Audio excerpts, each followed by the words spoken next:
श्री शिवाय नमस्तुभ्यम। आप सभी पर महादेव का आशीर्वाद सदैव बना रहे।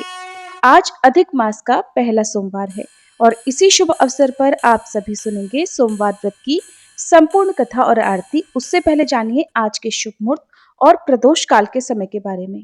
आज 18 मई दिन सोमवार को ब्रह्म मुहूर्त सुबह 4:12 से लेकर 5 बजे तक रहेगा और सूर्योदय होगा सुबह 5:48 पर, सूर्यास्त होगा शाम 6:58 पर। और आज ज्येष्ठ अधिक मास के शुक्ल पक्ष की द्वितीय तिथि शाम 5:53 तक रहेगी। इसके बाद में तृतीया तिथि प्रारंभ होगी। आज सोमवार के दिन प्रदोष काल का समय शाम 6:13 से लेकर 7:43 तक रहेगा। इसी शुभ मुहूर्त में आप शाम की पूजा करके कथा का श्रवण अवश्य करें। कथा का श्रवण आप सुबह भी कर सकते हैं, लेकिन सोमवार या फिर त्रयोदशी तिथि को प्रदोष काल में पूजा करना बहुत अच्छा माना जाता है। आइए अब सुनते हैं 16 सोमवार और सोमवार व्रत की संपूर्ण कथा। एक बार भोलेनाथ और माता पार्वती जी मृत्युलोक में भ्रमण करने पधारे। दोनों विदर्भ देश में अमरावती नाम की सुंदर नगरी में जा पहुंचे। ये नगरी सभी प्रकार के सुखों से भरपूर थी। वहां बहुत सुंदर सुंदर शिव जी के मंदिर भी थे। भगवान शंकर देवी पार्वती जी के साथ उन्हीं में से एक मंदिर में निवास करने लगे। एक दिन माता पार्वती ने भोलेनाथ के साथ चौसर खेलने की इच्छा प्रकट की। भगवान शिव ने उनकी बात सुन ली और वे दोनों चौसर खेलने लगे। तभी मंदिर का पुजारी पूजा करने आया। माता पार्वती ने पुजारी से पूछा, पुजारी जी बताओ हम में से कौन जीतेगा? पुजारी जी ने कहा, महादेव ही जीतेंगे। थोड़ी ही देर बाद खेल समाप्त हुआ तो विजय देवी पार्वती जी की हुई। माता पार्वती ने पुजारी जी से पूछा, बताओ पुजारी जी हम में से विजय किसकी हुई? तब पुजारी जी ने महादेव को ही विजयी होने की बात बताई। ये सुनकर देवी पार्वती जी को पुजारी जी पर क्रोध आया और उन्हें कोढ़ी होने का श्राप दे दिया। कोढ़ से ग्रस्त पुजारी बहुत दुखी रहने लगे। एक दिन देवलोक की अप्सरा भगवान शिव की पूजा करने के लिए उस शिव मंदिर में आई। पुजारी जी की कोढ़ की अवस्था देखकर दया भाव से पूछताछ करने लगी। तब पुजारी जी ने सारी बात अप्सरा को बता दी। उनमें से एक अप्सरा बोली, आप सभी व्रतों में श्रेष्ठ 16 सोमवार के व्रत करो। इससे शिव जी प्रसन्न होंगे और वे तुम्हारे कष्ट अवश्य दूर करेंगे। पुजारी जी ने इस व्रत की विधि पूछी। तब अप्सराओं ने बताया, सोमवार के दिन व्रत रखो, स्वच्छ वस्त्र धारण करो, संध्या और उपासना के बाद आधा किलो गेहूं का आटा लेकर इसके 3 भाग करो। घी, गुड़, दीप, नैवेद्य, पुंगी फल, बेलपत्र, जनेऊ जोड़ा, चंदन, अक्षत और पुष्प आदि से प्रदोष काल में भगवान शंकर का पूजन करो। 3 भागों में से 1 भाग शिव जी को अर्पण करो, बाकी 2 को शिव जी के प्रसाद के रूप में उपस्थित जन को बांट दो। खुद भी प्रसाद ग्रहण करो। इस तरह 16 सोमवार व्रत करो। 17वें सोमवार को पाव भर की पवित्र आटे की बाटी बनाओ, उसमें घी और गुड़ मिलाकर चूरमा बनाओ। शिव जी को भोग लगाकर उपस्थित भक्तों में बांट दो। इसके बाद परिवार सहित प्रसाद ग्रहण करो तो इससे सभी मनोरथ पूर्ण हो जाते हैं। ऐसी बात बताकर अप्सराएं चली गईं।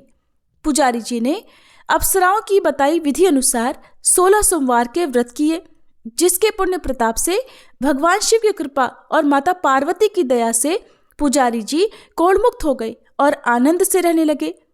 कुछ समय के बाद भगवान शिव और देवी पार्वती जी वापस उसी मंदिर में आए। देवी पार्वती ने पुजारी जी को निरोगी देखकर कारण पूछा तो पुजारी जी ने 16 सोमवार व्रत की महिमा बताई। पार्वती जी खुद भी 16 सोमवार व्रत रखने के लिए तैयार हो गई और इस व्रत को करने से उनके रूठे हुए पुत्र कार्तिकेय जी देवी पार्वती जी के आज्ञाकारी हो गए। कार्तिकेय जी ने जब माता से पूछा कि माता आपने ऐसा क्या किया जिससे मेरा हृदय परिवर्तन हो गया, तब देवी पार्वती ने 16 सोमवार की कथा उन्हें सुना दी। कार्तिकेय जी ने अपने विशेष मित्र से जो कहीं खो गया था उससे मिलने की कामना में 16 सोमवार के व्रत किए तो उनका खोया हुआ मित्र उन्हें जल्दी मिल गया। मित्र ने इस आकस्मिक मिलन का कारण पूछा तो कार्तिकेय जी ने उसे 16 सोमवार का व्रत करना बताया। मित्र ने व्रत की विधि विधान पूछा और स्वयं के विवाह की मनोकामना से 16 सोमवार के व्रत धारण किए। इसके बाद कार्तिकेय जी का मित्र एक स्वयंवर सभा में गया तो वहां की राजकुमारी ने आकर्षित होकर उसके गले में वरमाला डाल दी और उसे अपना पति स्वीकार कर लिया। तब राजा ने बहुत सारा धन और सामान देकर उसको भेजा। अब वे दोनों सुख से रहने लगे। जब 16 सोमवार के व्रत का उसकी पत्नी को पता लगा तो उसने पुत्र प्राप्ति की कामना से 16 सोमवार के व्रत किए। उसके कुछ समय बाद एक अति सुंदर, सुशील और बुद्धिमान पुत्र प्राप्त हुआ। जब वह बड़ा हुआ तो उसने अपनी माँ से 16 सोमवार के व्रत की गाथा सुनी। तब उसने भी राज्याधिकार प्राप्त करने के लिए 16 सोमवार के व्रत शुरू कर दिए। एक राजा को अपनी कन्या के लिए योग्य पुरुष की खोज थी। राजा ने अपनी कन्या का विवाह उस सर्वगुण संपन्न पुरुष से कर दिया। राजा के कोई पुत्र नहीं था तो उसने अपने दामाद की योग्यता देखकर उसे राजा बना दिया। राजा बनने के बाद भी वह 16 सोमवार के व्रत करता। 17वां सोमवार आने पर उसने अपनी पत्नी से शिवजी की पूजा के लिए मंदिर चलने को कहा तो उसने दासियों से कहकर पूजा की सामग्री तो भिजवा दी, लेकिन खुद नहीं गई। अब इधर राजा ने शिवजी की पूजा समाप्त की तो आकाशवाणी हुई, हे राजा, अपनी रानी को राजमहल से निकाल दे, नहीं तो सर्वनाश हो जाएगा। राज दरबार में आकर सभासदों से विचार विमर्श किया और सर्वनाश के भय से रानी को राजमहल से निकाल दिया गया। अपने दुर्भाग्य को कोसती हुई रानी नगर से बाहर चली गई। दुखी मन से चलते हुए वह एक गांव में जा पहुंची। वहां पर एक बूढ़ी माई थी जो सूत बेचा करती थी। बूढ़ी माई ने दया करके रानी को अपने साथ सूत बेचने के लिए रख दिया। जब से रानी को साथ रखा बूढ़ी माई का तो सूत बिकना ही बंद हो गया। बूढ़ी माई ने रानी से वहां से जाने को कह दिया। अब रानी एक तेली के यहाँ काम मांगने गई। उसी समय तेली के मटके चटक गए, सारा तेल बह गया। तेली ने भी उसे वहां से भगा दिया। दुखी होकर रानी एक नदी के पास गई तो नदी का सारा पानी सूख गया। वह एक पेड़ के नीचे बैठी तो पेड़ के सारे पत्ते सूख कर गिर गए। आसपास के लोगों ने जब यह सब कुछ देखा तो उसे पकड़कर मंदिर के पुजारी गुसाई जी के पास ले गए। गुसाई जी देखते ही जान गए कि यह कोई विधि की मारी कुलीन स्त्री है। गुसाई जी ने रानी से कहा कि वह उनके आश्रम में उनकी पुत्री की तरह रह सकती है। अब रानी आश्रम में रहने लगी। रानी भोजन बनाती थी तो उसमें कीड़े पड़ जाते थे। पानी भरकर लाती तो वह गंदा हो जाता था। अब तो गुसाई जी ने एक दिन दुखी होकर उससे पूछा कि बेटी, तुम्हारी ये दशा कैसे हुई? ये किस देवता का कोप है? तब रानी ने शिवजी की पूजा में ना जाने वाली बात गुसाई जी को बताई तो गुसाई जी बोले, पुत्री, तुम 16 सोमवार के व्रत करो, इससे तुम अपने सभी कष्टों से मुक्ति पा सकती हो। गुसाई जी की बात मानकर रानी ने 16 सोमवार के व्रत किए। 17वें सोमवार के दिन विधि विधान से शिवजी की पूजा भी की। पूजन के प्रभाव से राजा को इधर महल में रानी की याद सताने लगी और रानी को ढूंढने के लिए उसने चारों दिशाओं में अपने दूत भेज दिए। रानी की खोज में घूमते घूमते दूत गुसाई जी के आश्रम में भी पहुंच गए। राजा को खबर लगी तो राजा रानी को ले जाने आश्रम पहुंच गया। गुसाई जी से बोला, ये मेरी पत्नी है। शिव जी के क्रोध के कारण मैंने इसे महल से निकाल दिया था। अब जब शिव जी का प्रकोप शांत हो चुका है तो इसे मेरे साथ जाने की आज्ञा दीजिए। गुसाई जी ने रानी को राजा के साथ जाने की आज्ञा दे दी। रानी बहुत प्रसन्न हुई। राजा और रानी के आने की खुशी में नगरवासियों ने खूब सजावट की, मंगल गीत गाए, पंडितों ने मंत्र आदि गाकर स्वागत किया। इस तरह धूमधाम से रानी का महल में प्रवेश हुआ। राजा ने ब्राह्मणों को दान आदि दिए, याचकों को धन धान्य दिया। जगह जगह भूखे लोगों को भोजन खिलाने के लिए भंडारे खुलवाए।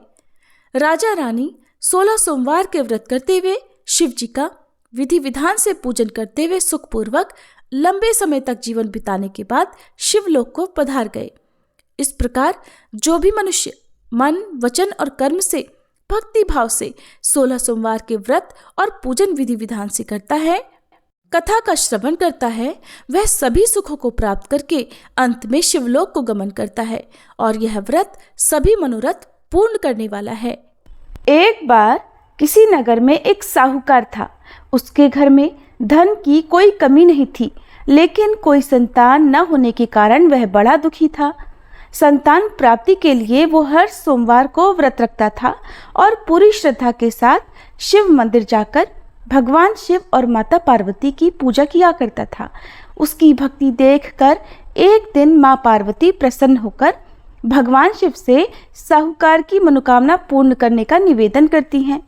पार्वती जी के आग्रह पर भगवान शिव ने कहा, हे देवी, इस संसार में हर प्राणी को उसके कर्मों का फल मिलता है और जिसके भाग्य में जो हो उसे भोगना ही पड़ता है। लेकिन पार्वती जी ने साहूकार की भक्ति देखकर उसकी मनोकामना पूर्ण करने की इच्छा व्यक्त की।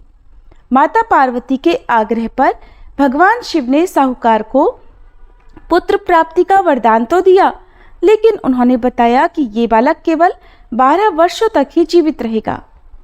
माता पार्वती और भगवान शिव की इस संवाद को साहूकार सुन रहा था, इसलिए उसे न तो इस बात की खुशी हुई और न ही कोई दुख, बल्कि वो पहले की तरह ही शिव जी की पूजा करता रहा। कुछ समय के बाद साहूकार की पत्नी ने एक पुत्र को जन्म दिया। जब वह बालक 11 वर्ष का हुआ तो उसे पढ़ने के लिए काशी भेज दिया गया। साहूकार ने पुत्र के मामा को बुलाकर उसे बहुत सारा धन देते हुए कहा कि तुम इस बालक को काशी विद्या पढ़ने के लिए लेकर जाओ। तुम लोग रास्ते में यज्ञ कराते जाना और ब्राह्मणों को भोजन दक्षिणा देते हुए जाना। दोनों मामा भांजे इसी तरह यज्ञ कराते और ब्राह्मणों को दान दक्षिणा देते काशी नगरी निकल पड़े। इस दौरान रात में एक नगर पड़ा जहां नगर के राजा की कन्या का विवाह था, लेकिन जिस राजकुमार से उसका विवाह होने वाला था वह एक आंख से काना था। राजकुमार के पिता ने अपने पुत्र के काना होने की बात को छुपाने के लिए सोचा, क्यों ना उस साहूकार के पुत्र को दूल्हा बनाकर राजकुमारी से विवाह करा दूं और विवाह के बाद इसको धन देकर विदा कर दूंगा और राजकुमारी को अपने नगर ले आऊंगा। लड़के को दूल्हे के वस्त्र पहनाकर राजकुमारी से विवाह करा दिया गया। साहूकार का पुत्र ईमानदार था, उसे ये बात सही नहीं लगी, इसलिए उसने अवसर पाकर राजकुमारी के दुपट्टे पर लिख दिया कि तुम्हारा विवाह तो मेरे साथ हुआ है, लेकिन जिस राजकुमार के संग तुम्हें भेजा जाएगा वो एक आंख से काना है। मैं तो काशी विद्या पढ़ने जा रहा हूँ। जब राजकुमारी ने चुन्नी पर लिखी बातें पढ़ी तो उसने अपने माता पिता को ये बात बताई। राजा ने अपनी पुत्री को विदा नहीं किया, फिर बारात वापस चली गई। दूसरी ओर साहूकार का पुत्र और उसका मामा काशी पहुंचे और वहां जाकर उन्होंने यज्ञ किया। जिस दिन साहूकार का पुत्र 12 वर्ष का हुआ उस दिन भी यज्ञ का आयोजन था। लड़के ने अपने मामा से कहा कि मेरी तबीयत कुछ ठीक नहीं है। मामा ने कहा, तुम अंदर जाकर आराम कर लो। भगवान शिव के वरदान अनुसार कुछ ही देर में उस बालक के प्राण निकल गए। मृत भांजे को देखकर उसके मामा ने विलाप करना शुरू कर दिया।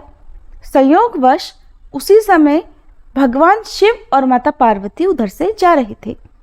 पार्वती जी ने भोलेनाथ से कहा, स्वामी, मुझे इसके रोने का स्वर सहन नहीं हो रहा, आप कृपया इस व्यक्ति के कष्ट को अवश्य दूर कीजिए।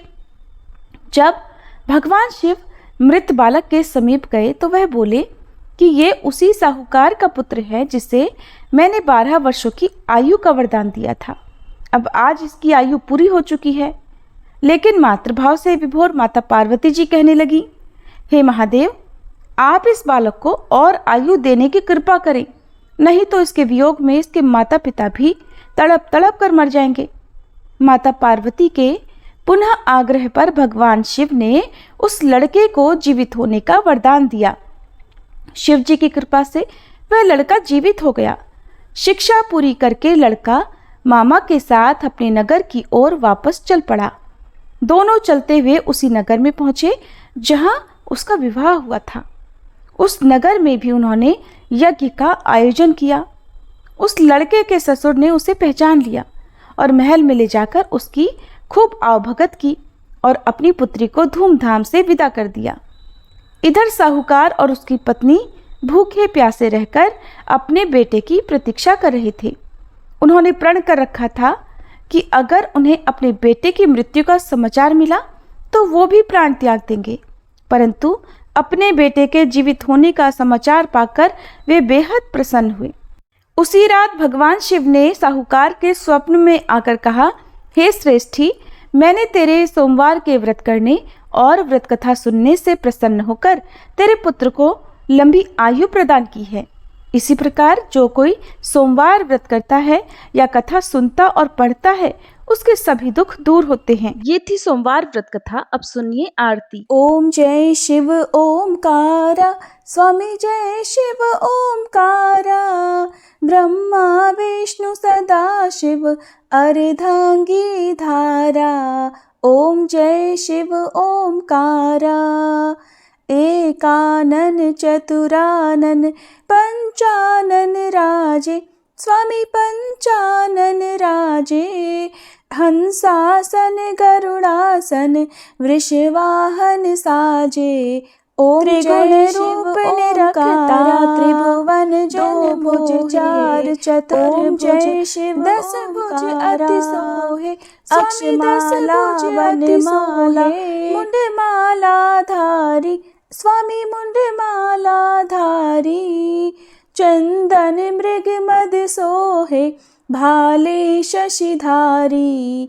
ओम जय शिव ओमकारा, श्वेतांबर पीतांबर बाघांबर अंगे, स्वामी बाघांबर अंगे। सनकादिक गरुड़ादिक भूतादिक संगे। ओम जय शिव ओमकारा, कर के मध्य कमंडल चक्र त्रिशूलधारी, स्वामी चक्र त्रिशूलधारी। सुखकारी दुखहारी जग पालनकारी। ओम जय शिव ओमकारा, ब्रह्मा विष्णु सदा शिव जानत अविवेका, स्वामी जानत अविवेका। प्रणवाक्षर में शोभित ये तीनों एका। ओम जय शिव ओमकारा, त्रिगुण स्वामी जी की आरती जो कोई नर गावे, स्वामी जो कोई नर गावे। कहत शिवानंद स्वामी सुख संपत्ति पावे। ओम जय शिव ओमकारा, ओम जय शिव ओमकारा, स्वामी जय शिव ओमकारा। ब्रह्मा विष्णु सदा शिव अर्धांगी धारा।